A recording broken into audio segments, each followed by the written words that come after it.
Кеш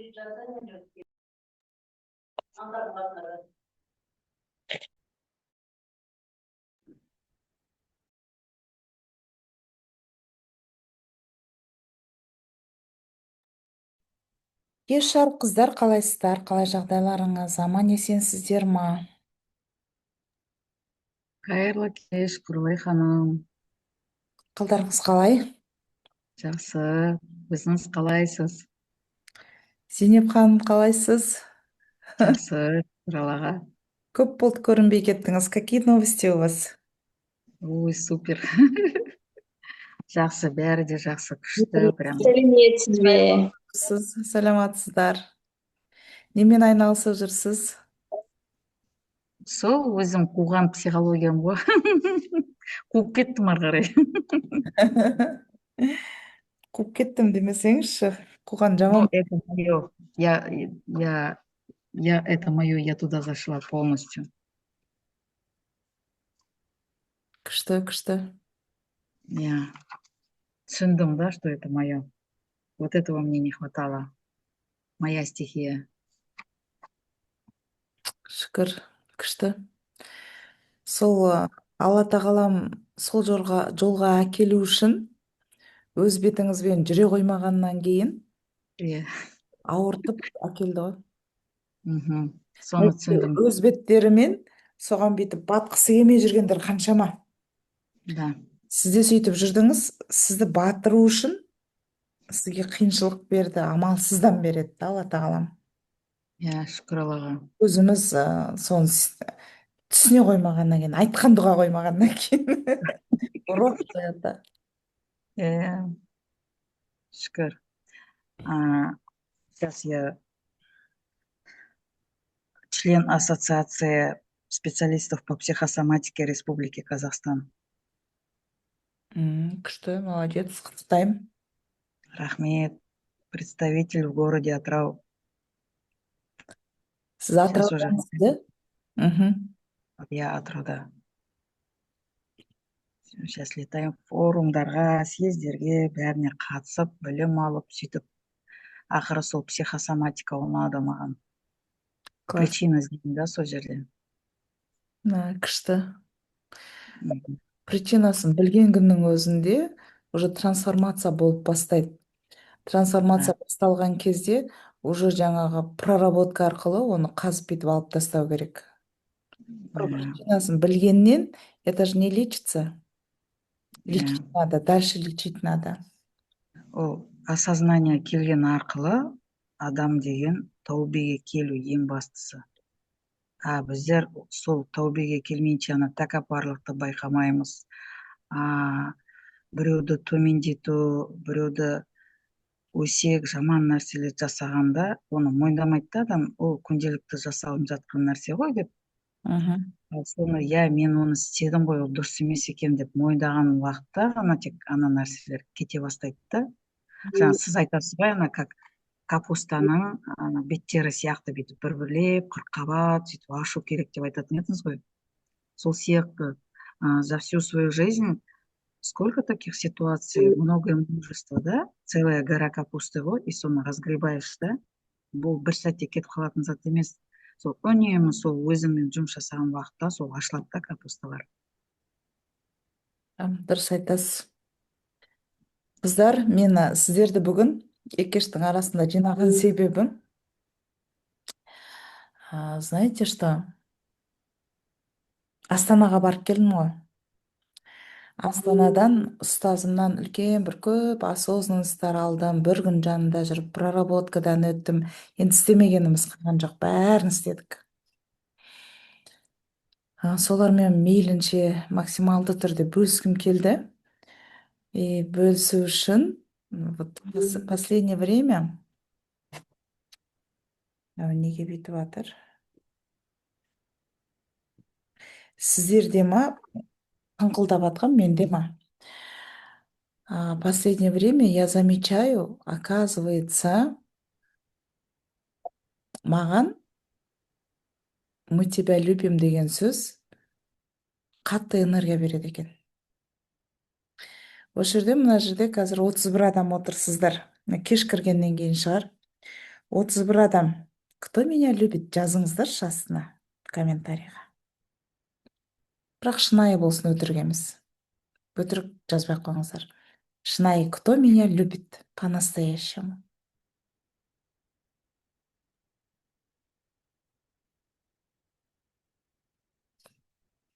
Кто меня любит? Астында чат бар, сол жерге жазсаңыздар.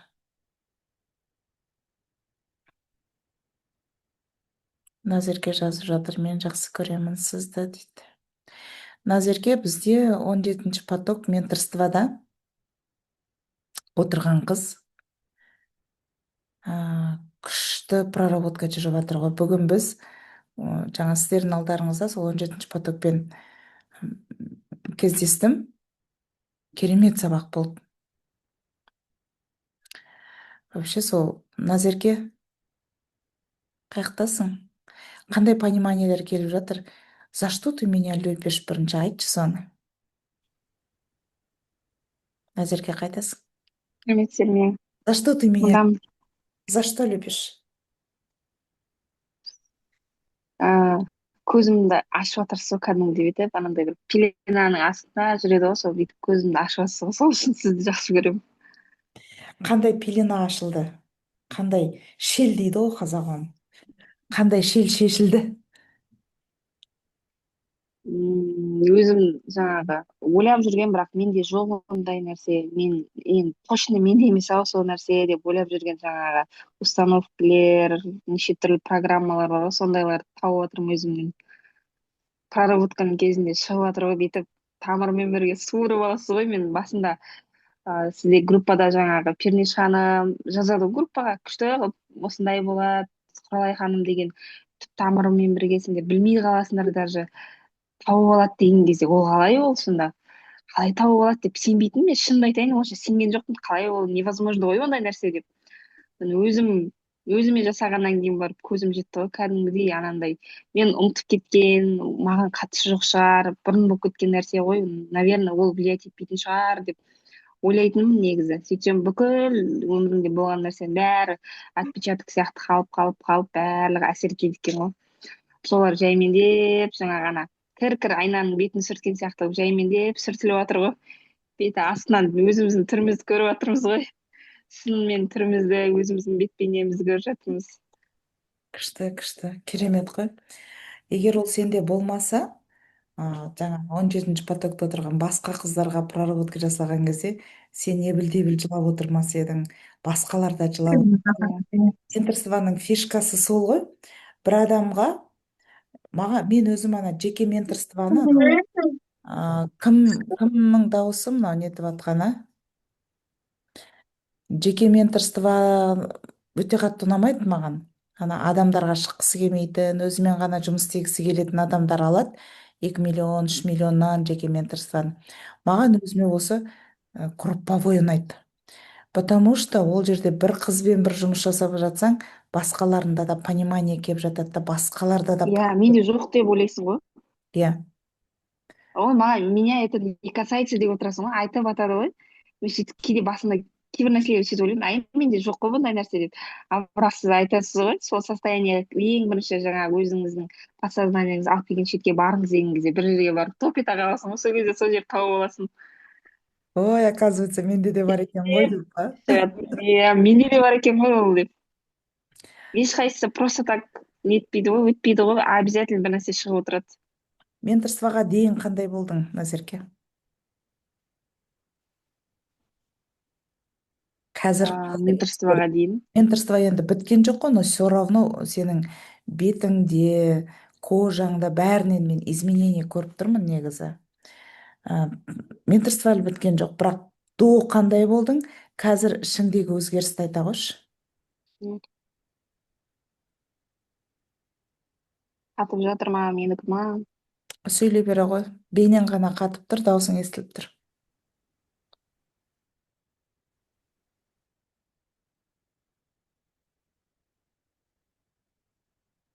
Назерке, шығып кетіп қайтадан кірші.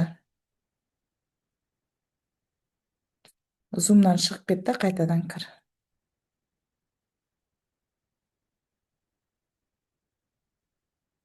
17 поток менторство күшті болып өтіп жатыр. Бұйыртса енді бүгін сіздердің алдарыңызда 18 потокты официально открыто деп айтқым келіп тұр. Менторство 18 поток. Бірақ эфирді осы соңына дейін отырыңыздар, күшті бір жаңалықпен бөлісем сіздермен. Назерке, қосылдың ба? Аха. иә. Қандай изменение болды? Қазір не өзгерді ішкі жан дүниеңде? Ең бірінші анандай внутреннее спокойствие деп айтады ғой. Болады ғой, мен андай отыра алмайтынмын, еш нәрсені ойламай просто так бүйтіп мындай демалып отырады ғой адамдар, менде сондай нәрсе болмайтын. Менде обязательно бір нәрсе, бір суета болып жатады да, миымның ішінде бір нәрсе тревога болып жатады, бірдеңені ойлап жатамын, бір біріме қылысып жатады. Миым өзім былай тып тыныш отырғанымен өзім сырттан бір тып тыныш андай сондай спокойный адам сияқты көрінгенмен миымның ішінде тыныштық болмайтын, ішінде бір нәрсе болып жатады әйтеуір. Мысленно біреумен ұрысып жатасың, мысленно бірдеңе жұмыс жасап жатасың, ол дұрыс болмай қалады бірдеңе деп андай негативный нәрселерді көп ойлайтынмын. Миымда ой болмай жатып, орындалмай жатып, менің миымда бірінші солар орындалып жатады ғой, ана жаман жақтары бүкіл нәрсенің. Соның ішінде сөйтіп сондай не болып жатады. Негативін көріп жататынсыз ба? Сосын Иә, бір нәрсе бір жұмыс басталайын деп тұрады ғой, сол басталмай жатып менде ана ойбай бір нәрсе болмай қалса ше, бүйтіп қалса сөйтіп қалса, ана дұрыс болмай қалса, клиентке ұнамай қалса, бір сондай нәрсені ойлап отырамын да. Жұмыс басталған жоқ әлі, мен әлі предоплата алып жұмыс бастаған жоқ, бірақ сондай нәрсе келіп отыратын. Қазір уже сондай нәрсенің бәрі анандай спокойно да, оны вообще ойламаймын. Ладно, болады енді, көреміз деймін да, болды. Сол уақытысында өзінің несімен жаңағы течениесімен жүріп, ары қарай болады да, ол жағын уже ойламаймын. Уже кәдімгідей сондай нәрсені отпускать ететін болғым. Бұрын деген кәдімгі барлығын соны ойлап отырмасам, как будто ана ертең болмайтын сияқты болып сондай ощущение болатын. психолога ғой, это невротика. Оны невротика дейді психологияда. И даже если болмай қалса, қандай күйде болып жүрсің? Орындалмай қалса. Егер жұмысқа қатысты болса, бұл болмай қалса, значит келесісі бар ғой, бұдан да жақсысы бар шығар деп сөйтіп ойлап отыратын болдым. Қайырлысы деген состояние бар ма? Иә, бар. Значит бұл онша бұны істегенде маған онша жақсы нәрсе болмайды, значит бұдан да жақсы бір нәрсе күтіп тұрған шығар. Келесі жұмыс бұдан да күшті болатын шығар деп сөйтіп ойлайтын болыппын өзім. Бұны істегенде жақсы нәрсе болмайды деген сөзіңді кішкене өзгерту керек. Аллахым маған демал деп жатқан шығар. Келесі бұдан да қайырлы, бұдан да берекелі болады. Ана жақсы нәрсе болмайды деген уже именно ана оқиғаны негативпен тұздықтап қойдың да. Иә, әлі сондай кішкене нелері бар. Прямо әрқайсысын, әрбір айтқан сөздеріңіз, әрбір айтқан істеген әрекеттеріңіз бәрі контрольда болу керек қой, пистолетпен жүру керексіздер. Мына жерде мен негатив айтып қойдым. Жоқ, позитив көр. Ана болмай қалғаннан позитив көріп үйреніңіздер. Маған демал деп тұрған шығар Алла тағалам. Маған одан да жақсы нәрсені дайындап тұрған шығар. Менің жоспарымнан Алланың жоспары мықтырақ, жақсырақ деген осы ғой, қыздар. Иә. Күшті ғой. Негізінде Назеркенің әпкесі бізге келген, жеке проработкаға келген. Жеке проработкадан күшті нәтиже көрсеткеннен кейін Назерке менторствоға келіп отыр. Иә? Негізі әркімге әртүрлі әсер етеді ғой. Біреу проработка хочет, жүректі тыңдау керек. Кім проработка хочет, проработкаға келу керек. Кім менторство хочет, менторствоға келу керек. Мен Назерке осы жолғы 18 поток, сендерден кейін 18 потокты акцент неге қойғым кеп тұр? Жолы болғыш баланың анасы болу үшін қандай болуымыз керек, соған қойғым кеп тұр. Күшті, иә? Сондай инсайт келді, қыздар. Жолы болғыш баланың анасы қандай болу керек? Баланың жолы ашық болу үшін как мы должны влиять к этому? Мен де осы нәрсені көп ойлайтынмын. Біздің ойымыз әсер етеді ғой деп. Бұл менторство вообще күшті болайын деп тұр. Вообще күшті болады. Бірақ енді басқа менторстволардан ерекшелігі бар. Бағасы қол жетімді болады. Бірақ проработка бір адамға бір-ақ рет жасалынады өзіне жеке. Қалған проработкаларды жаңа группада отырып, Айгүлге, Жаннұрға, Гүлнұрға жасалған кезде өзіндегісін тауып отырып жасап отырады. И вообще күшті болады негізінде. Ол жерде өздеріңізде көрдіңіздер ғой, менторствода басқа біреуге жасап жатқан кезде өзіңе жасап аласың. Иә. Бұндай шешімге келген себебім, менторствоға қатыса алмай жүргендер қолжетімді болсыншы дедім. Иә, күшті. Болады. 1 айлық менторство, 1 айлық, 4 кездесу болады. 4 кездесуде қанша адам қатысады, сол адам 4 кездесудің ішінде әрқайсысына бір рет проработка жасап шығуға тырысам. Бірақ нені общий берем, общий проработка берем. Жеңімпаз миллионер баланың анасының ішкі состояниесін берем ғой сіздерге. Ана деген өзінің ішкі состояниесімен баласын көкке де ұшыра алады, жоқ қылып та жібере алады. Ал сіз қандай анасыз? Балаңызға не беріп жүрсіз? Балаңыздың жол ашылуына қандай ықпал етіп жүрсіз өзіңіз арқылы? Вот подумайте. Вообще күшті менторство болайын деп тұр. Назерке, саған менторство ұнап жатыр ма? Жазылғаныңа Иә, өкінбейсің бе? өкінбеймін. Мен келуімнің өзі қызық болды ғой. Сіздің ана неге қатысып отырдым ғой. Осы жерде айта салайыншы. Аха. Осындай алдын ала жаңағы онлайн проработка болды ғой, соған қатысып отырдым да. И сіз сабаққа қатысу үшін бірінші шешім қабылдаңыз деп айттыңыз ғой. Сосын ішімнен отырдым да, мен қатысқым келеді дедім. Бірақ менде ақша жоқ болды ол кезде.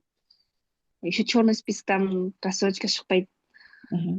Соны ішімнен ойланып отырдым, осы сабақ болып жатқан кезде мен қатысқым келіп кетті дедім да. Күшті нәрсе екен. Мен оған дейін де көріп жүрдім ғой, сізді тыңдап, жаймен нетіп жүргем. Мамам тыңдайды, соны көрсей, мынандай сабақтар бар деп сондайларына қатысып жүрген тұғым. Алдағы 25 мыңдық бір сабақ болған, соған қатыстым ақша туралы. Сосын ойланып сосын одан кейін ұмытып кеттім ол нәрсені туралы. Уже ұйықтап қалдым, эфирден шыққаннан кейін ұйықтап қалдым. Ертесіне күндіз отырдым да қайтадан есіме түсті да. Сол сабаққа қатысуым керек еді, маған керек болып тұр дедім да. Неге кіріп жаңағы Каспиге кірдім, рассрочкаға бере салайыншы деп беріп қалсам, 500 мыңға беріп едім, сразу шықты ғой. Вообще черныйда жүрген адаммын ғой мен, кредит вообще шықпайды. Историяның бәрін бүлдіріп тастағанмын. Аяқ астынан кредит шығып кетті, кәдімгідей шок болғансың ғой. Сонда маған шынымен керек болып тұрған нәрсе екен ғой дедім ғой. Сол кезде түсіндім ғой. Дәл маған қазіргі осы состояниеда, сол застойда жүрген кезде маған керек болған нәрсе осы екен ғой деп. Сразу сізге Гаухарға жаздым да. Тіркеліп алдым ғой. Аллахым сіз қалаған кезде даже неден де жолыңызды ашып қойып тұр ғой, кредиттен де жолыңызды ашып қойып тұр ғой. Иә, кәдімгідей шок болдым. Мамаға жаздым, сестренкама жаздым. Күшті ғой, қатысатын болдым ғой деп бәрі таңғалып отыр. Саған шықпайтын еді ондай нәрсе деп. Қалай ол деп бәріміз таңғалдық қой. Классно, сіздер 500 мыңнан қатыстыңыздар. Қазір мына жердегі отырған именно бүгін оплата жасаған қыздарға 250 мыңнан менторствоға қатысу мүмкіндігін бергім келіп тұр менің.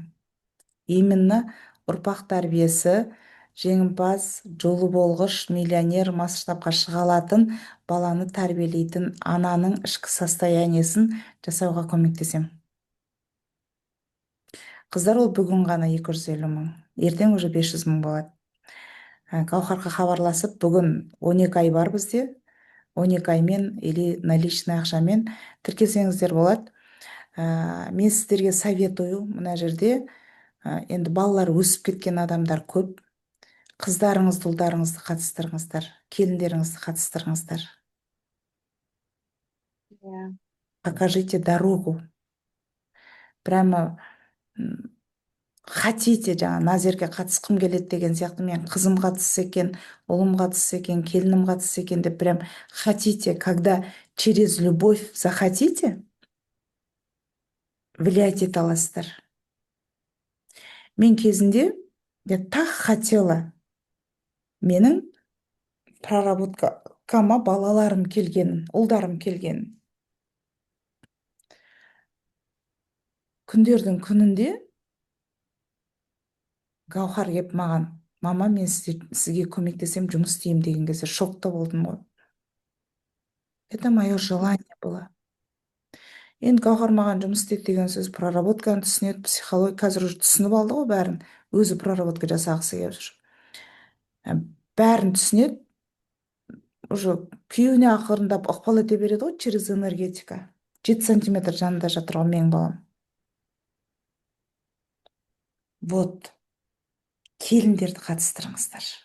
Егер балаларыңыз өзгергенін қаласаңыздар, келінді қатыстырыңыздар. Қыздарыңызды қатыстырыңыздар. Бала тәрбиесіне байланысты көп фишкалар берем. Мен осыны өткізем деп жүргем. Кеше бір сутка Рознобиевнамен жүрдім ғой, біз екеуміз ұйықтамай отырып проработка жасадық, әңгіме айттық, вообще ұйықтаған жоқпыз. Ұйықтамасақ та шаршағанымыз вообще білінген жоқ. И именно осы тақырыпқа байланысты көп сұрақтарымды қойып жауап алып алдым. Вот это все я хочу передавать вам. Менторствоның өзінің фишкалары бар, менторствоның өзінің берілетін нәрселері бар. И плюс күшті инсайттар келді. Сондай мақсат, сондай запрос кімге интересный жазыңыздаршы. Кімге интересный? Мына жақта сіздер 48 адам отырсыздар, 12 адам ғана жазыпты, мен сізді жақсы көрем деп. Остальные чё? Назерке жазыпты, жаңылсын, мен сізді жақсы көрем дейді, мен де сізді жақсы көрем, мен сізді жақсы көрем дейді, мархаба. Зейнеп ханым, я люблю, уважаю, ценю, обожаю дейді. Осы жақсы көрген адамдарыңызға сен маған керексің деген сөзден көрі сен мен үшін маңыздысың деп айтыңыздар. Сонда ол глубже әсер етеді. Сен маған керексің деген, как будто сол адамды использовать еткің кеп тұрған сияқты состояниеде айтылады ол. Кім айтады жақсы көретін адамына сен маған керексің деп? Қол көтеріңіздерші. Бақытгүл, Марал, я люблю ғой сізді дейді. Амангелді, Сәуле, Құралай ханым, сізді жақсы көрем, мен жақсы көрем сізді жаным дейді. Ұстазым Гүлбарчын, жаным ұстазым, мен жақсы көрем дейді. Бибігүл, сізден басқа ешбір психологты тыңдай алмаймын, әрине люблю дейді. Әсемгүл, Аққұрдас, люблю от души.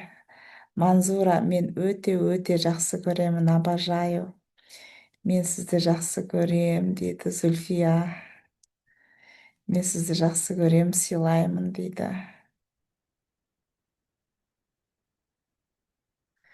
Мен сізді жақсы көремін, сыйлаймын. Ардақ, не үшін сыйлаймын деген сөзді қостың?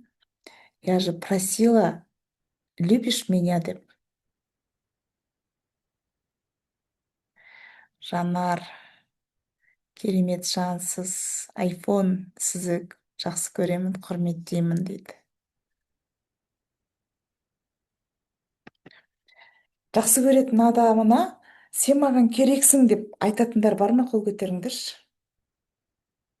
Соған байланысты бір нәрсе айтып бергім келіп тұр. Кім жақсы көретін адамына сен маған керексің деп айтады?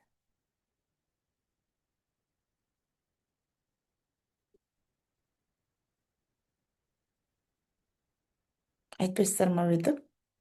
Ешкім айтпай ма? Жақсы көретін адамдарыңызға махаббаттарыңызды қалай білдіресіздер? Эльза ханым, қалай білдіресіз жақсы көретін адамыңызға махаббатыңызды?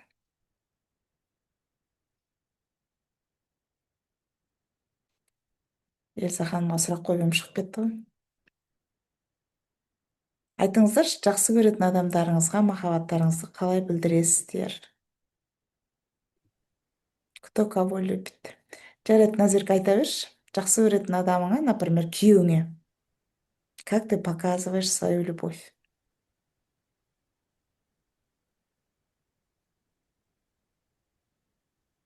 Жоқ қой, мен күйеуім. Ойлақтың ғой. Тұрмысқа шықпағансың ба? Ал мамаңа? Мамама Кімді бір қатты нәрсе жақсы алып көресіз? беремін. Әкеңді ма? Кімді қатты жақсы көресіз? Бір нәрсе алып беремін, андай ауызбен бүйтіп айтпаймын, айтқанда білмеймін. Бізде кішкене үйдің адамдары эмоционально холодный адамдар ғой. Бізде ауызбен онша айта бермейді да, жақсы көремін деген сияқты. Андай бір нәрсе алып беруге тырысамын. Тәтті бір нәрсе, бір жерге апарып, шай ішіп деген сияқты. Басқаша, сезіміңді басқаша вообще көрсетпейсің ба? Только действие ма? Иә, былайынан вообще. Ал алып бермесең не болады? Білмеймін, жақсы көрмей, мені жақсы көрмей қалатын шығар деп. Вниманияны алу үшін жасайтын шығармын сондай нәрсені. Ты делаешь это, чтобы тебя любили.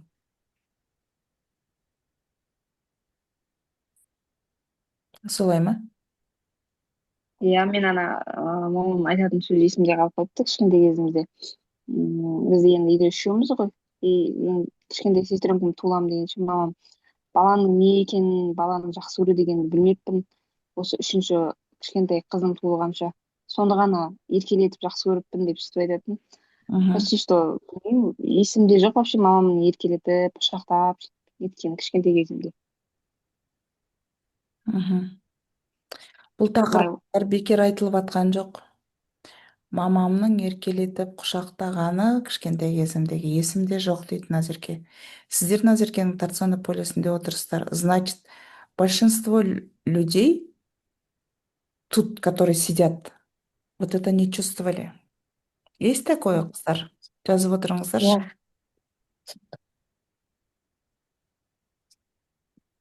И мамама соны айтсам, қалай ол барлық адам өзінің баласын жақсы көреді ғой дейді да, мүмкін ұмытып қалған шығарсың деп айтады да. Жақында сұрағанмын ғой сөйтіп, мен неғып сондай моменттер есімде жоқ десем, күледі. Бірақ анандай барып, құшақтап, сөйтіп нете алмаймын. Андай жақсы көремін деп айтып болады. Кейбіреулер ой бір күшті қылып жаңағы сөйлеп, тілек айтып, бірдеңе жасап, ондай нәрсені вообще жасай алмайды екенмін. Мамаң жақсы көрді, как могла. Мгм. Максималды түрде жақсы көрді. Бірақ сенің фокусың, у тебя же душа, адамның душасы өмірге бірнеше рет келеді да. Бірнеше рет келген кезде, мысалы сен қазір Назерке болып жүрсің ғой, Мгм. бірақ прошлый өміріңде кім болғанын Құдай біледі. Может быть, ты жила без любви мамина. И сондай душалар өмірге келген кезде мамасының беріп жатқан махаббатын они не способны видеть.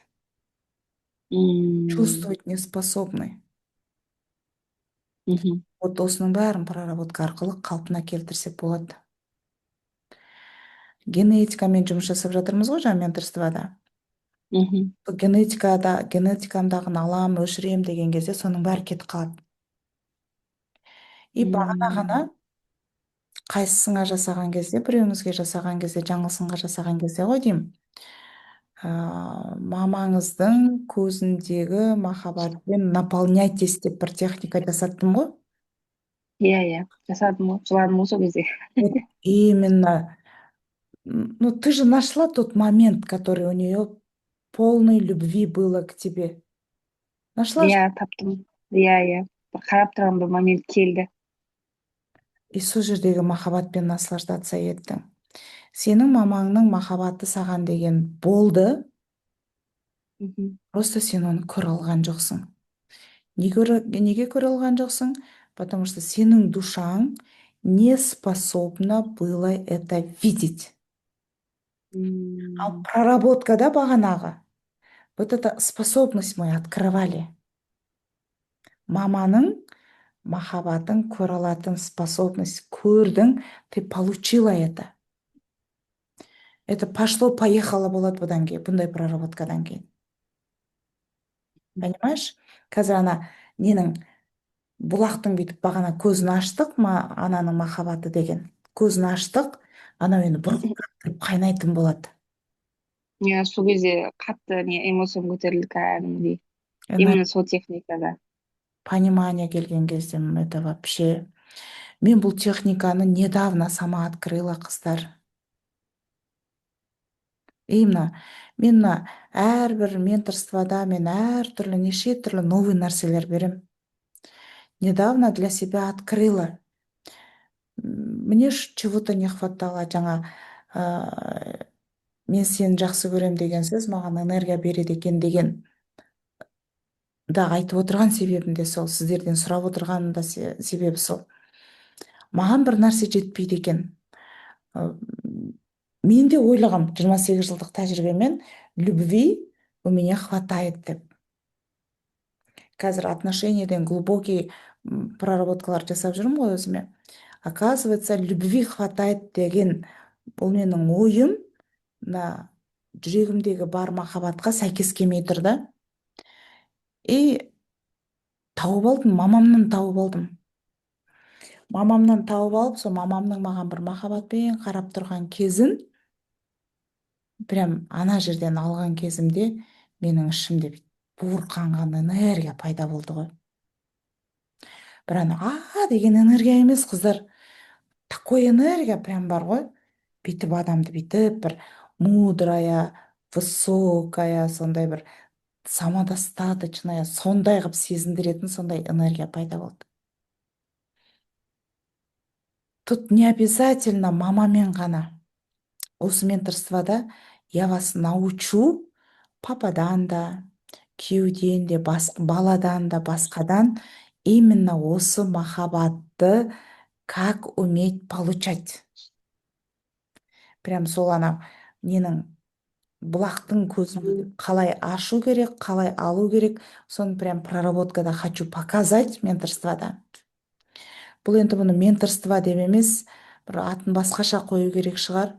Өйткені менторство, қалай айтсам екен, атын басқаша қылып қойғым келіп тұрған себебі бағасына байланысты ғана, бағасын өте арзан қылып қойып отырмын ғой. Или менторство болып тұра берсін ба, қыздар? Жарайды, бұның бәрі не важно ғой. Важно, что мен сіздерге не беретінімде ғой.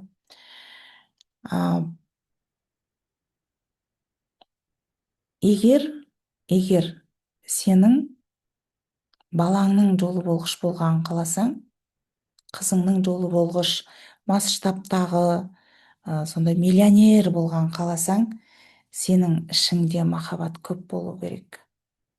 Именно махаббаттың источнигі, махаббатқа толып өскен бала, во-первых, әдемі болады, во-вторых, деген өте глубокий болады, во-вторых, олар жолы болғыш болады. Масштабқа шығатын, сондай қалағанына жететін бала болады ғой.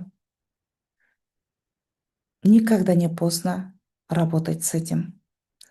Сіздің ішіңіздегі балаға беріп жатқан картинаңыз қандай? Ішіңіздегі беріп жатқан нәрсеңіз қандай?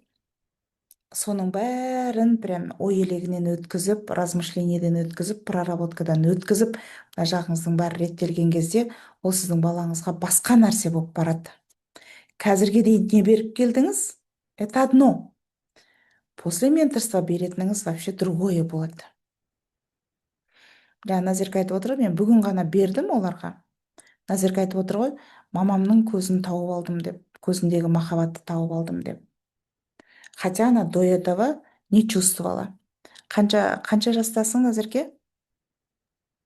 32. 32-ге дейін ананың махаббатын алу үшін ана покупала подарки. Подарки должно покупаться через любовь просто так. Не из-за чего-то. Махаббат алу үшін емес. Мен мамама подарка бермесем, ол мені жақсы көрмей қалады, көңілінен шықпай қалам, ренжіп қалады деген состояниенің бәрі это ненормально. Балаға да, күйеуге де, енеге де, подружкаға да, бастыққа да, тағы кім бар? Абысындарыңыз бар, подружкаларыңыз бар. Соларға делать что-то, чтобы угодить, это ненормально. Вот сіздерге диагностика. Егер біреуге бірдеңкені угождать ету үшін жасасаңыздар, это ненормально. Әкесіз өскен бала. Нұржайна, мен әкесіз өскен баламын. Мен әкем махаббатын тауып алдым ғой. Именно мамаммен жасаған кезде әкеммен де жасадым. Әкемнің көзін көрген жоқпын, просто суретінен ғана білем. Прям проработкада Алланың құдіреті ғой. Я видела своего папу. Проработканың өзінің бір сиқырлы күші бар ғой, білесіздер. Ойлап отырғанымыз, айтып отырғанымыз айдалада қалады ғой. Проработка жасаған кезде бейсананың шығарып берген картиналары, даже мен проработка кезінде мен бұрын ойлайтынмын, 2,5 жастағы бала не білет, көрген де жоқ, не помнит деп. Мен проработка кезінде әкем қайтыс болған сәтті бейсанам прям картина қылып шығарып берді ғой маған. Шашым жалбырап, мынау есіктен бүйтіп әкемді аққа орап жатқанын бүйтіп көріп тұрмын ғой қарап. Хотя я думала, менің санам айтқан, ақылым айтқан, ты не помнишь, 2,5 жастағы бала не білет деп. А менің бейсанам видела, оказывается. Страх потерясы бар. Страх, я не нужна папе, он оставил меня, он предатель. Бәрін сол жерде прям фыр кетіп чувствовать етіп тұрмын да. Не үшін мені тастап бара жатырсың деген претензия, бәрін чувствовать етіп тұрғанымды прям чувствовать еттім. И через проработку оның бәрін я проработала. Ал енді әкенің болсын, күйеудің болсын, баланың болсын, ананың болсын, махаббатын получать ететін күшті техника таптым мен. Я хочу это вам дать. Хотите этого? Менторствоға келіңіздер. Бұны біз бүйтіп айтайық, мини-менторство дейікші. Қымбатқа келе алмай жүрген қыздар үшін мини-менторство 1 айлық, бірақ эффектісі тура анандай болатынына мен кепілдік берем. Айттым ғой жаңа бағасын. Біз соңғы менторствоны 500 мыңнан сатқанбыз, 250 мың теңгеге ғана менторствоға тіркеле аласыздар. Бүгін шешім шығарып, Гауһарға шығыңыздар. Неше апта болады? Саламатсыз ба? 1 ай болады. 1 ай болады, бірақ беруім керек нәрсені максималды берем. Бұлай ғой қыздар. Ойым бұзылып кетті. Бірден қайтайын деп жатыр едім. Акценттің бәрін жолы болғыш бала деп қоям, бірақ сіздер өздеріңізбен жұмыс жасаған кезде айналаңыздағы күйеуіңіз болсын, бауырыңыз болсын, именно сіздің сол энергияңыз не только балаңызға, өзіңізге, бауырыңызға, күйеуіңізге действовать ететін болады. Сіздің айналаңыздағы адамдардың жолы болғыш болады. Маған мысалы көп адамдар айтады, менімен қалай сөйлесіп, қалай менімен араласады, сразу өмірлерінде проработкаға келмесе де, менторствода жүрмесе де жақсы жаңалықтар болып жатады. Өмір шетелге шығып көрмегендер шетелге шығып кетеді. Әртүрлі жақсы жаңалықтар болады. Ақшалары көбейіп кетеді. Сенің жаныңда просто сөйлесіп, просто таныс болып, просто жақын жүргеннің өзі біздің өмірімізді өзгертіп жатыр дейді. Неге білесіздер ма? Я умею егу дейді ғой ана. Жақсы энергиямен, жақсы ойдың дәнін просто сөйлеп отырып та еге алам. Қазір не істеп отырсыздар мысалы? Ұйықтамай, түн жарымда 56 адам Zoom-да не істеп отырсыздар? Менің айтқан әрбір ойымнан, әрбір сөзімнен ақ сіздерде трансформация жүреді. Сол үшін отырсыздар. Ал менімен араласқан адамдарға, мысалы өткенде Алакөлге барғанда жанымдағы адамдардың бәрінде бір идеялар пайда болып, инсайттар пайда болып, ой, ананы етпесем, мынаны бүйтпесем, құралай сен сөйтіп айттың ғой деп. Понимаете, мен оларға көп нәрсе айтқан да жоқпын. Мыжып, мына сіздермен отырам ғой, Zoom-да өйтіп те отырған жоқпын. Просто бір ауыз сөзімнен они ловят прямо жақсы өмірдің дәнегін өздеріне жүректеріне бүйтіп алып салып жатыр да. Ал сіздерге мен по полной программе беріліп отырмын. Оларға мен қастарында жүргім де келген жоқ, шомылып кетіп қалам, өзіммен өзім размышляю, проработка жасаймын, медитация жасаймын, сөйтіп жүрдім. Соның өзінде медитация жасасам, не істеп жатсың, көрсетші бізге. Вот как хорошо. Әрбір сөзімнен инсайттар алып өздері үшін нетіп отыр да, өздеріне жан дүниелеріне дәнегін егіп отыр. Қыздар, негатив айтатын адамдардан аулақ жүріңіздер. Вот ойлаңыз, мына адаммен сөйлескен кезде менің энергиям көтеріле ма, жоқ па? Мен өмірге құлшынысым арта ма? Бір понимание келе ма, жоқ па? Все. Негативтің дәніне кететін адамдар болады. Негативтің. Біреумен отырсаң, соның жанынан кеткеннен кейін үйге келіп нервің шашылып жүреді. Егіп жіберді ғой, болды ғой негативтің дәнін. Біреулермен сөйлессең, не қыласың психологтар дейді. Негативтің дәнін егіп жіберді, сені тыңдағың келмей қалады. Өзіңмен жұмыс жасағың келмей қалады. Болды, хватит, психологтарға ақша шашып, проработаться, хватит дейді. Болды, дәнді егіп жіберді. Не істеп жүрмін мен, құрсыншы деп уже артқа қарай назад ход бере бастайсыздар. Назад ход бермеңіздер, қыздар. Мен әлі күнге назад бермей, әне күні бір күн бойы Рознабиевнаның жанында отырып, проработала себя. Не үшін? Не үшін деп ойлайсыздар? Өзім үшін, ұрпағым үшін. Менде мақсат бар. Немерелерім бәріне үй әперем деген. Соған жетпей, я не успокоюсь. Сіздер де өздеріңізге мақсат қойыңыздар. Давайте сол мақсаттарыңызға жету үшін өздеріңізбен жұмыс жасаңыздар. Ұйықтамай, Рознабиевна менімен не үшін отырды? Она тоже хочет, чтобы я росла. Мен де сіздердің өскендеріңізді қалаймын, болды. Басқа намерение жоқ менде. Сіздер өскен кезде мен де өсем, қыздар. Өсіңіздерші. Бірге өсіп келе жатырмыз ғой. Менің артымнан келе жатырсыздар. Бірге өсіп келе жатырмыз ғой.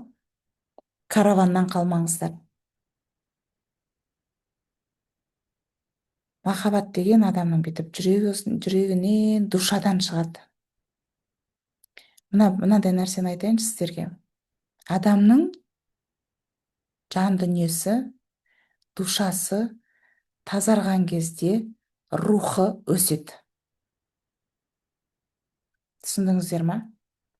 Мына проработка жасаған сайын еңселеріңіз неге көтеріліп жатыр, Назерке? Рухтарыңыз өсіп жатыр. Рух өскен сайын оның жолы ашылады, оған қорқынышты нәрселер қорқынышты болуын тоқтатады. Біздің генетикамызда өте мықты рух бар. Ұлан ғайыр жерге ата-бабамыз сол мықты рухының арқасында ие болған. Ал қазір біз не болып кеттік, қазақтар? Рухымызды жоғалттық, квартирада жүрміз. Үйге қол жеткізе алмай жүрміз. Қуықтай бір кішкентай ғана үйде жүрміз. Рухтарыңызды көтеріңіздер. Біздің генетикамызда рухтылық, жүректегі түктілік бар. Ол еркекке ғана тән қасиет емес. Әйелде де болу керек. Рух, жүректегі түк. Проработкадан кейін жүректеріңізде түк пайда болады. Еш нәрседен қорқпайтын боласыздар. Баладан да, байдан да, бастықтан да, абысынан да, подружкадан да, көршіден де ешкімнен қорқпайтын боласыздар. Енеден де. Просто надо с этим работать. Рухтарыңыз көтерілген кезде қалағандарыңызға қол жеткізесіздер. Біреулер ерте жеткізеді, жаңа Зейнеп ханым сияқты, біреулер кеш жеткізеді. Өйткені душевный состояниелеріңізге байланысты. Адамның көңіліндегі кір көп болса, оны жуып кетіруге де уақыт керек. Көңілдеріңіздегі кірлеріңіз аз болатын болса, тіпті жақсы, тез жетістікке жетесіздер.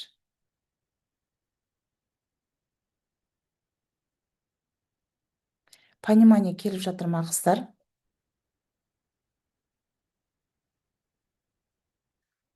Ақша жоқ, кредиттемін, анандай, мынандай, төлей алмай қалам деген сәтте фокусыңызды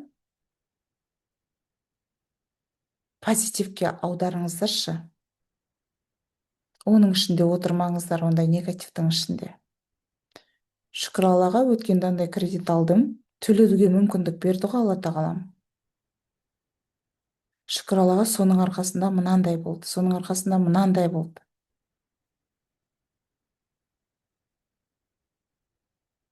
Ол кредит алу, рассрочка алуды өміріңізді жақсы жағына қарай өзгертудің бір мүмкіндігі деп қабылдаңыздар. Сол рассрочканың арқасында үйлеріңізге мебель алдыңыздар, ипотекаға үй алдыңыздар. Зато қазір үйлеріңіз бар, мебельдарыңыз бар, я? А для души это не видно, но она нужна.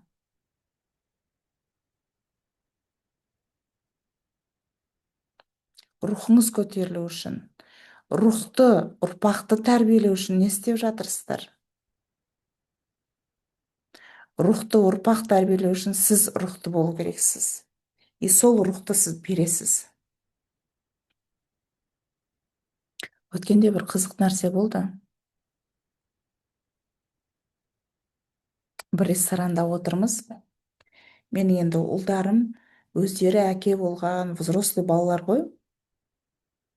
И сол ресторандағы мен бір рухтанып бір нәрселер айтқан болуым керекпін сол ресторанның хозяиндарына.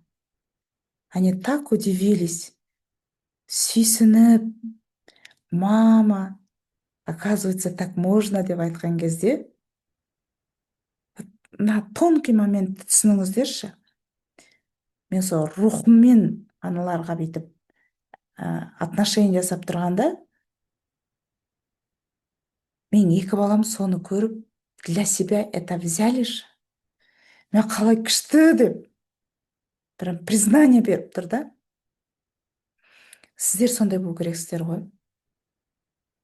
Рухты, ұрпақты тәрбиелеу үшін сіздер рухты болу керексіздер. Ал сіздердің рухтарыңыз көңілдеріңіздегі кірдің астында жатыр. Көңілдегі кірді кетіру үшін проработка, қыздар. Мен басқа техниканы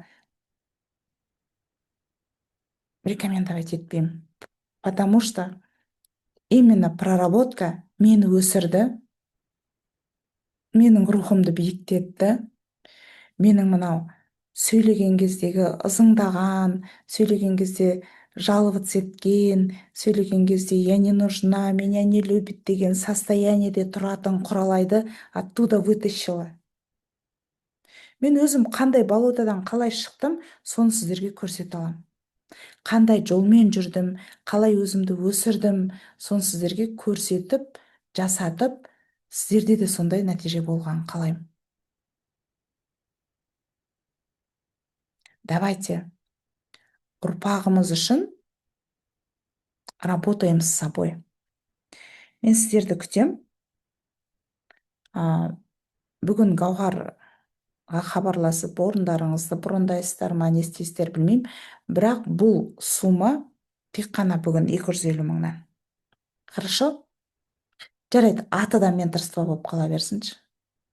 Менторство 250 мыңнан. Именно акцент өзіміздің рухымызды көтеру арқылы жеңімпаз ұрпақты қалай тәрбиелеуге болады. Көп инсайттар, көп нелер. Мен біраз болды ойланып жүргеніме, размышление жасап жүргеніме. Өткенде про женственность аштым ғой, соның алдында ойланып жүрген мен оны. Про женственность тоже күшті болып жатыр. Мен просто өзімдегі запрос отношения, женственность болды да, соны соған продажа аштым. Өзімде проработать етіп жатырмын сол жерде. Енді мына рухты көтеру үшін, жеңімпаз ұрпақты тәрбиелеу үшін, жеңімпаз ұрпақтың анасы қандай болу керек дегенді, вот мне кажется, пришло время.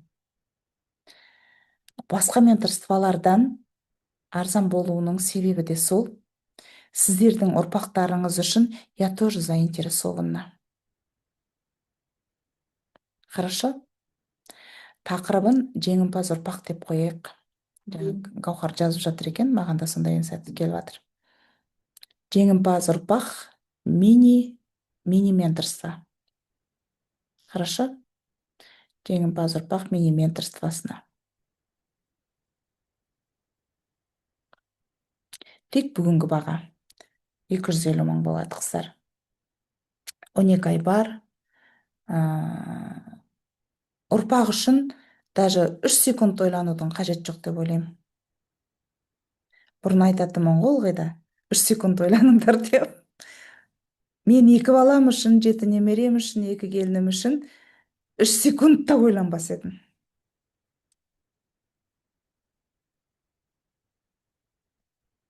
Өйткені сенің балаң, немерең, келінің, это же ты. Олар мен ғой, менің частичкам ғой. Менің частичкам.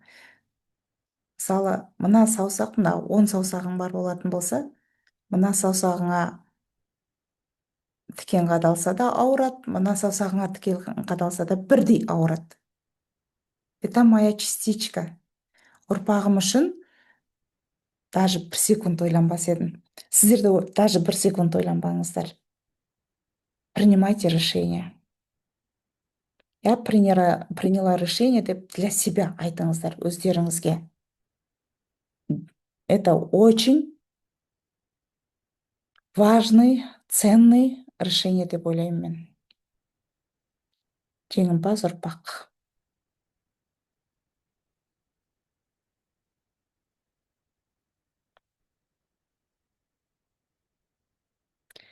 Ал қыздар, жақсы кеш болды. Мен таңғы 4-те тұрып бір ритуал жасап жүредім. Соған ертерек ұйықтайын. Бүгін мен сіздерге түсіне білген адамға, жан дүниелеріңізге бірнеше дән ектім. Инсайттар алдыңыздар, иә? Риза болыңыздар.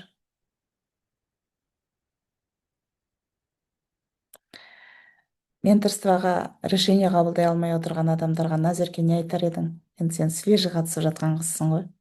Не айтар едің? Тез шешім қабылдаңыз деп айтар едім. Өкінбейсіздер. Сен кешігіп келгеніңе өкінесің бе менторствоға? Баяғыда келуің керек еді деп. Бұрыннан мені бүйтіп жаймен өмір итермелеп жүрді ғой ана. До конца құлағаннан кейін барып есіме жиямыз ғой. Құламай жатып кішкене сүрінігіп жатқан кезде сол кезден бастап келу керек екен да. Қатты құлап кеткен кезде емес. Да. Негізі қыста келем деп ойлағам. Соны созып жүрмін қыстан бері. Сол ғой. Это өздеріңіз таңдасаңыздаршы. Өзін таңдай алмайтын адамдар решение шығара алмай жүреді. Менде мысалы мен тез шығарам решение. Алакөлден келдім.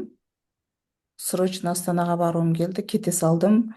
Вот так живите. Жизнь один раз дается вам. Астанадан келдім. Бүгін менторствоның сабағын өткіздім. Сіздермен нетіп отырмын. Зумда отырмын. О, Айдын жаным, қалайсың?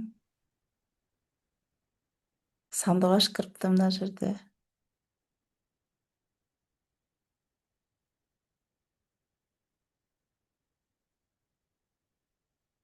Қатып қалдық па, қыздар, бәріміз? Интернет нормально ма?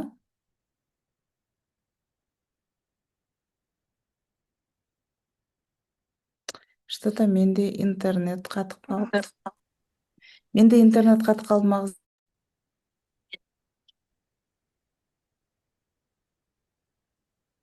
Ролайхан дауысы өшіп қалды ау дейме? Иә. Естілді ма, қыздар? Енді естілді. Менде интернет қатып қалды ғой деймін. Айдын деп сөйлеп жатыр едім, жоқ болып кеттіңдер. Иә, мен негізі күткен едім, бүгін кішкене кештеу кіріп қалдым. Балаларға қарайтын адам болмай, бірақ все-таки көрдім. Күшті инсайттар алдым. Қалайсың? Жетістіктерің қалай болып жатыр? Состояние как? Не жаңалық? Жаңалық көп. Состоянием күшті. Өзіме ұнайды. Шүкір Аллаға. Жылауың тоқтады ма? Тоқтады.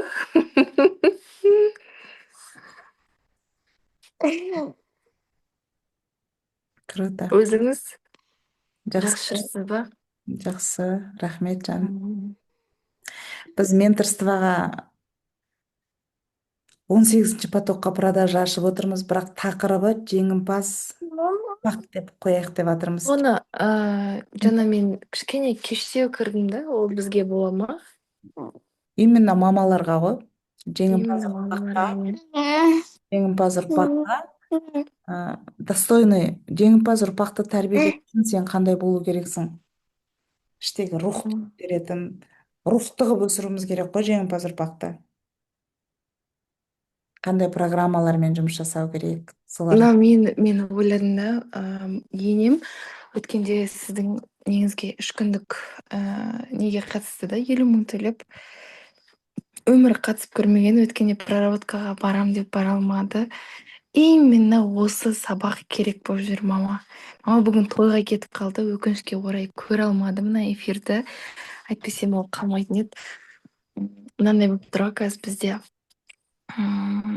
Нұрғисаның жаңағыдай жолы жабылып, кәдімгідей бір жұмыс жасауға, өмірге деген бір андай талпынысы, құштарлығы андай жоқ сияқты болып жүр да маманың көзінде. Как будто оның баласы ештеңеге желаниясы жоқ, ештеңе істегісі келмейді, жауапкершілікті алғысы келмейді. Сондай көріп жүр да. И қайта соны бит етіп айта береді. Неғып бұл бұндай болды екен, менің ерік жігерім, менің рухым мықты ғой, мен ештеңеге сынбаймын. Жаңағыдай әкесі де өте ақылды, өте оқымасақ та чувствамыз, жаңағыдай рухы өте андай да, рухы мықты да. Қайнатамның ше мысы дей ма, андай еркектік мысы. Анау мынау адам бүйтіп алдына келіп сөйлей алмайды да. Не біз сондаймыз, неге бұл бұндай емес деп ше баласын. Енеңіз бен атаңыздың өзінің әке шешесімен отношениясын жөндеу керек. Вот екеуінікі де андай ғой, өте не дейді, сен сияқты әкем, анам жоқ деген адамдар да бар. Менторствода именно осымен жұмыс жасаймын. Сөйтіп күшті жаңалық айтқым келіп тұр ғой. Сіз айтасыз ғой, сендердегі өзгеріс ол жан-жақтарыңа әсер етеді, ол бауырларыңа ген болған соң деп. Мамам менің жаңағыдай көп қалаға шықпаған, інілерім менің жолы болмай жүріп айтып едім, есіңізде болса, солар маманы шақырып Астанаға күтіп, киіндіріп, туған күніне Бурабайға демалуға апарып, жаңағыдай не істеп қайтты, демалып қайтты.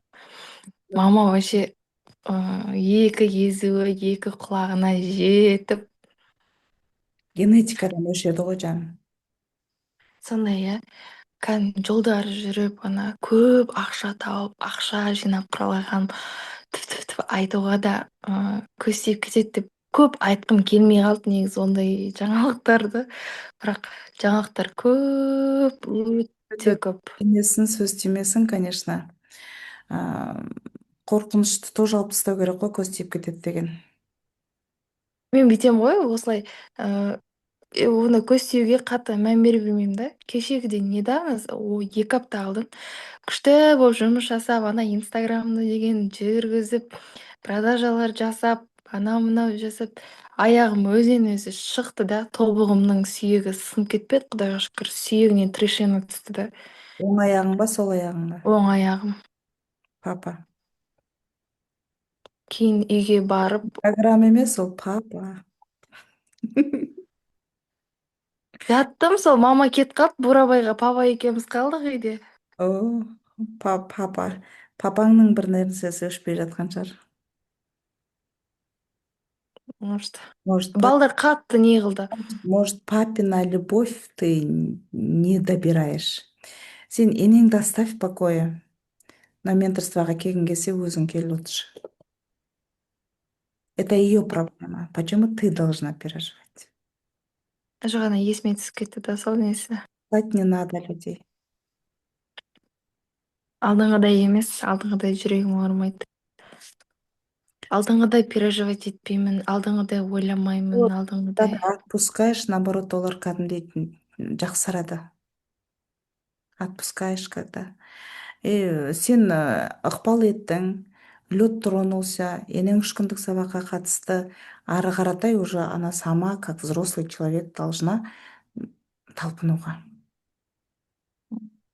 Не спас. Мен андай ғой, мама жасы 50-ден 50-ге келді ғой, 50-ге келсе, кешегі сабақтан кейін, наоборот, мамада бар ғой, андай рост болды. Қалай рост болды? Өмірге деген көзқарасы қатты болмаса да, жайлап өзгеріп жатыр да. Мен мамаға кішкене жаңа сіз айтпақшы, дән тастап қойдым да, мама, былай жасасаңыз болады екен, бүйтсеңіз болады екен деп. Мама 50-ге келіп, өзінің баяғыда оқыған бухгалтериясын қайтадан оқиын деп жатыр ғой. Круто. Күшті ғой. Енең ба? Енем, иә. Маған айтады ғой, Айдан, сенен үйренетінім көп дейді ғой. Прям Мен қабылдаймын де, енемнің признание қабылдаймын де. Признание беріп жатыр ғой. Классно Я ж. маған солай айтады, мен сенен үйренетінім көп деп, оны нәрсені көп айтпайды, но бірақ өткенде бір сөзінде екеуміз сөйлесіп отқан кезде солай айтты. Мен бұл жасымда, сенің жасында мен бұл нәрселерді білген кезде өмірім басқаша болар еді деді. Да, ертерек бастаған күшті ғой. Сенің білгендеріңді, қазіргі біліп отқаныңды мен 25 жасымда білген кезімде менің өмірім бұндай болмас па еді деген сияқты айтқан кезде миымда жаңағыдай лампочкалар жанып. Я на правильном пути деп өзіңе деген благодарность, өзіңе деген махаббат. Содан кейін барып ол уже сізді андай бастады, сізді іздей бастады, сабақтарыңызды, прямойларыңызды көре бастады. Баяғы Айдын қандай еді, қазір қалай еркін, қалай свободада, андай не қылып сөйлейді, уверенно сөйлейді, өзінің айтқанымен, біреудің мнениясынсыз. Мендегі өзгерістен кейін уже мама өзіне андай копать ете бастады. Неге менде ондай емес, неге мен былай деген сияқты. Қараңыздаршы қыздар, Айдынның айтып отырғанынан өздеріңізге не түйіп отырсыздар? Айналаларыңызға жақсылықтың дәнін егіңіздер. Қызыңыз болсын, келініңіз болсын, танысыңыз болсын, көршіңіз болсын, жақсылықтың дәнін еге беріңіздер. Она вам возвращается. Айдынға енесінен возвращаться етіп жатыр. Бауырларынан возвращаться етіп жатыр. Мамасынан возвращаться етіп жатыр. Просто өздеріңізде ғана бүйтіп ұстамаңыздар. Прям егіңіздер. Сондай жолды көрсетіңіздер. Мен бар ғой, өз-өзіңе психолог болған сабағын оқыған кезде ең запоминать еткенім, психолог біреуге ақыл үйретпейді, біреуге өзінікін тықпаламайды, ішінен табуға көмектеседі деген сөз қатты мына жерінде қалып қалғанда, ешкімге ақыл айтпаймын да. Даже інілеріммен сөйлескен кезімде алдын үйтсей, бүйтсей деп ақшалай көмектесе беретін. Қазір олар звондайды да. Звондаған кезде подушам сөйлескісі келеді да. Ішіндегінің бәрін айтады да, мынандай істеп жатырмын, күніне мынанша ақша тауып жатырмын, мен алынбайтын депозитке салып жинап жатырмын деп ше. Мен айтамын да, молодец, сенің қолыңнан бұл нәрсе келген, сен бұдан да күшті нәрсе келеді десем, да, я шынымен бұдан да күшті нәрсе келеді деп ше. Күшті. Молодец. Қуанам. Өзіңмен ғана жұмыс істеген жоқсың, бүкіл генетический нәрсені нетіп тастадың ғой.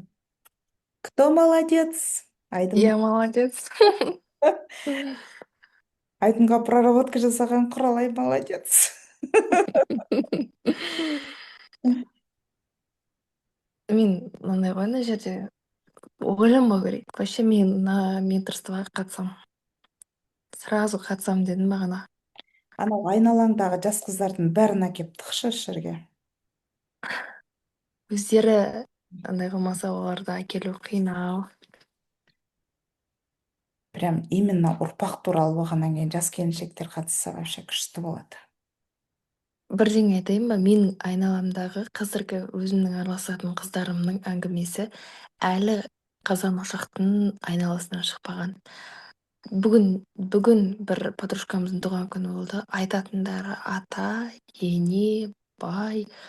Одан әңгімеміз ары қарай аспайды да. Енді олар ұзақ уақыт достарым болғаннан кейін бармаймын деп отказ қалмадым. Негізі қатты барғым келген жоқ. Бірақ вирус кіріп кетпеу керек миыңа. Кіріп кетті. Кіріп кетті ау деп ойлаймын. Жаңа сіз айтып жатсыз ғой.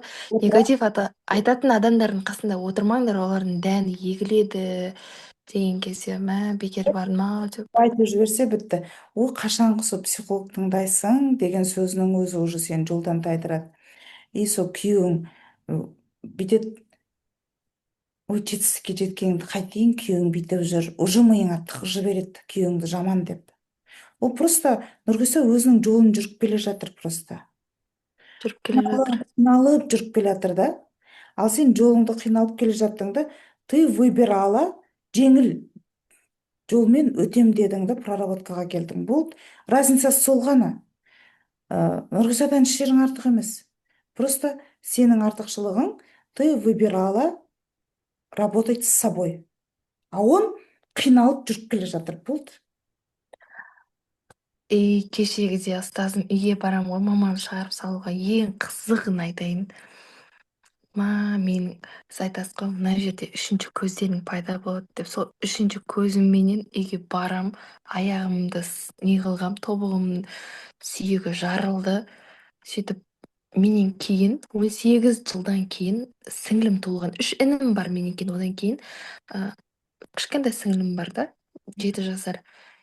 Мама маған еккен нәрсені ана сестренкама айтып жатыр. Бүйтеді, жаңағыдай, мен айтамын ғой, айдын ананы істе, мынаны істе дейді. Мама, мен болашақта жаңағыдай үйімді жинайтын адам, тамағымды істейтін адам болады десем, ондай болу саған қайда? Сен бай мидің олай өмір сүретін, олай армандаудың өзі деп жаңағыдай миыма да. Бір әдемі қылып Астанаға киім алып, киініп жатыр ғой, сөйтіп айтады да, осы біреу кисе жараса салады, маған жараспайды. Маған сөйт. Мені балаларым Астанаға шақырып жатыр да емес, киімнің жараспағанында фокусы. Сол ғой. Сөйтіп айтады, маған да солай айта беретін ғой. Мектеп уақытта. Осы біреу ана пәленше кисе жараса салады, осы сенің құйрығың да жоқ, бір жараспайды да, вообще жараспайды, кимеші қойшы деп ше. Ана не үшін айтып жатқанын біліп тұрмын да оны. Это ее состояние ғой. Соны айтам, иә. Если она не хочет проработаться, значит, она еще не готова. Жаңа менің қыздарымменен жаңа сестренкамның арасы 2 жас қана да. Менің қызыммен, үлкен қызыммен сестренкам арасы 2 жас қана. Екеуі, менің қызым открытый да, ашық. Ойындасын айта салады, жаңа бала сияқты күле салады, ұнамаса ұнамаған айтады, ұнаса ұнаған айтады. Ананы көріп, сестренкамда көріп жүрегім ауырып кетті. Жабылып қалғанда тура мен сияқты. Сестренкаңа ты можешь нетуге. Звонда, сөйлес, вот передай вот это состояние свое, передай ей. Ты так можешь, потому что она маленькая же. Әлі кішкентай ғой. Соны көріп отырмын ананша. Мен ана сестренкамды көріп, баяғы өзімнің Айдынды көрдім да, ана Айлинді көріп, қазіргі Айдынды көріп отырмын ғой. Баяғы Айдын мен қазіргі Айдынды. Мамаң өзімен жұмыс жасауына что ей мешает? Білмеймін.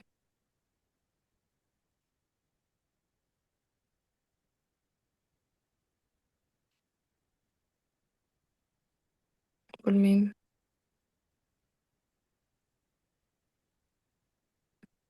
Ана братишкаларым звондаса да андай не дейді екен, айтады. Мамаммен сөйлесеміз, бірақ ана көп нәрсеге шектеп тастай береді дейді. ой қойшы ол ондай істеме бүйтпе сөйтпе деп ше мына мотивация беріп давай сен қолыңнан келеді. И айтады кеше Астанаға барып киім әперіп маманы киіндіріп жатса да қош қымбат қой ол алмаймын керек емес өзімде бар керек емес деп ше маған видеомен звондады да інім вообще айтшы мамаға міне мынаған қарашы үстіне алып жатыр астына жаңағыдай киіндіріп жатырмын ертең десе мама қош Айдын үйде бар керек емес деп өзін мегадан киініп жатқан адам Артемға барып киім алды да мегадан таппай Артемнан алып келді ғой. Меганың ішін айналып обедке дейін киім жоқ дейді оның ішінде ше сөйтеді да Артемға барып Артемнан киінеді ғой. Может быть, у нее в душе есть что-то, которое ей нужно, соны сұрау керек шығар. Может быть, киім керек емес, басқа нәрсе керек шығар ол. Білмеймін. Сөйтіп сұрау керек, что ты хочешь, мама деп. И сосын андай қорқақ, қатты қорқақ.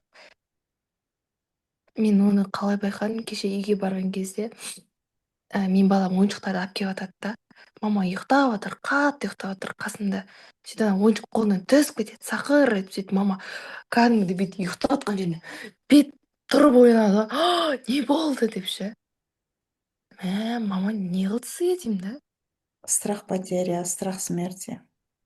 не қылды сонша ал мен оны дым білмей ұйықтай беремін да ондай нәрсеге мән бермеймін. Страх потери, страх смерти ғой адамды өйтіп орнынан ыршытып тұрғызып шошып оятып. Кәдімгі прям ұйықтап жатыр қатты просто ойыншық қолынан түсіп кетті былай тұрды орнынан не болды деп ше мен өзім шошып кеттім маманы көріп.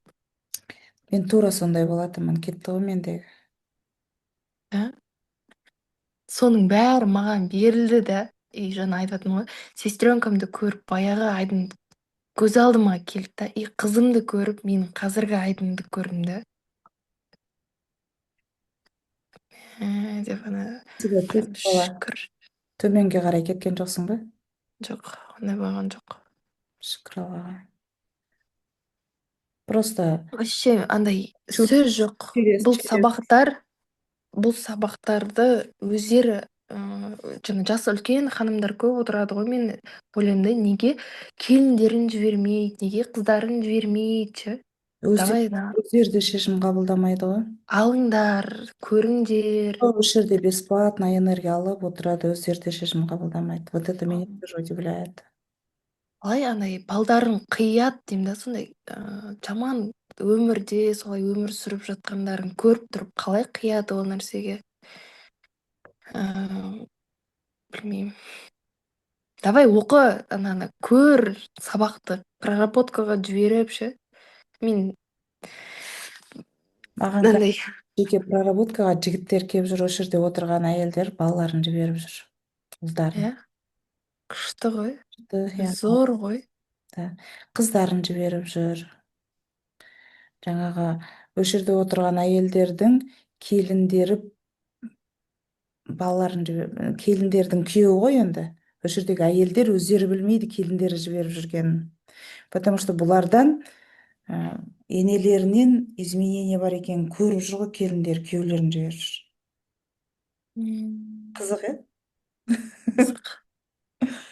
Қызық. Бар мүмкіндікті жібермеңіздер, қыздар. Тек қана бүгін Гаухарға шығыңыздар. Уақыттарыңызды алмайын. Айдын, рахмет жан. сіздерге де рахмет. Алмаңыздар. Барлықтарыңызды люблю.